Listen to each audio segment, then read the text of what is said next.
রাজধানী কাফরুল, মিরপুর ও মগবাজার সহ বিভিন্ন এলাকায় চলছে তীব্র গ্যাস সংকট। ভুক্তভোগীদের অভিযোগ, দিনের বেশিরভাগ সময় মেলে না গ্যাস, পাওয়া যায় মধ্যরাতে। এদিকে হাহাকার চলছে বোতলজাত সিলিন্ডার গ্যাসেরও। বেশি দামেও গ্যাস কিনতে পারছেন না গ্রাহকেরা।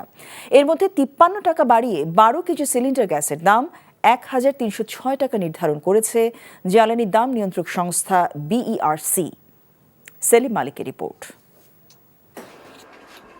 পরিবারের জন্য খাবার রান্নায় গ্যাসের চুলা জ্বালানোর বৃথা চেষ্টা করছেন রাজধানীর মগবাজারের বাসিন্দা গৃহিণী সোমা আক্তার।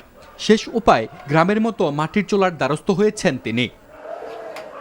ভোর ৫টা বাজে যদি চলে যায়, ঘুমের থেকে মানুষ ওঠে ৫টা বাজে, ফজরের নামাজ পড়তে উঠে, তখন রান্নাবান্না শেষ করে, আর তখনই গ্যাস চলে যায়। আর কি খুবই কষ্ট, এত কষ্ট করে আর কি আমরা বাধ্য হয়ে লাকির চুলায় রান্না করতে হয়। গ্যাস সংকট ফ্ল্যাট বাড়িতেও। নিজেরা তো কষ্ট করছেনই, গৃহিণী আয়শার বড় দুশ্চিন্তা ছোট বাচ্চাদের জন্য বাসায় রান্না করা খাবার জোগাড়ে। বাচ্চাদের নিয়ে খুব কষ্টকর হয়ে পড়ছে। আর গ্যাস না থাকায় দেখা গেছে যে হোটেল থেকে যে কিনে নিয়ে আসব, সেটাও পসিবল হচ্ছে না এখন আমাদের, কারণ হোটেলগুলো তো সংকট। তো কিভাবে কি করব আমরা? এদিকে এলপিজির চরম সংকটে দোকান থেকে দোকানে ঘুরে ফিরছেন সিলিন্ডার গ্যাস ব্যবহারকারীরা। বোতল হাতে মধ্যবাগের বাসিন্দা রুহুল মগবাজার চষে বেরিয়ে জোগাড় করতে পারছেন না এক বোতল গ্যাস।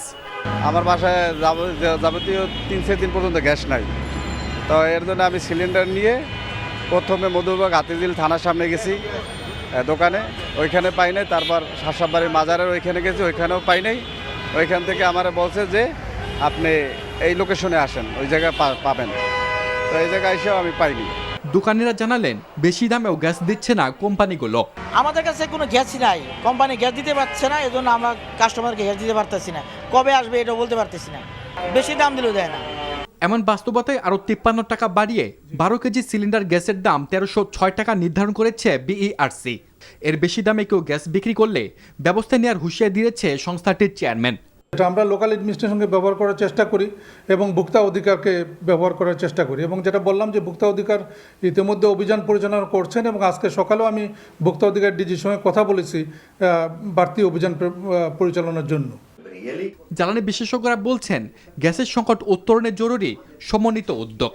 দেশীয় অনুসন্ধানের যে কাজ, এটা অব্যাহত রাখতে হবে। একই সাথে আন্তর্জাতিক তেল গ্যাস কোম্পানিগুলোকেও নিয়ে আসতে হবে, যাতে তারা বিনিয়োগ করে সাগরে এবং স্থলভাগে বিনিয়োগ করে নতুন গ্যাস আবিষ্কার করতে পারে। একই সাথে বাংলাদেশের নিজস্ব মজুদ যেটা আছে, সেটা বিদেশি বিশেষজ্ঞদের সহায়তা নিয়ে এখান থেকে উৎপাদন বাড়ানোর চেষ্টা করতে হবে।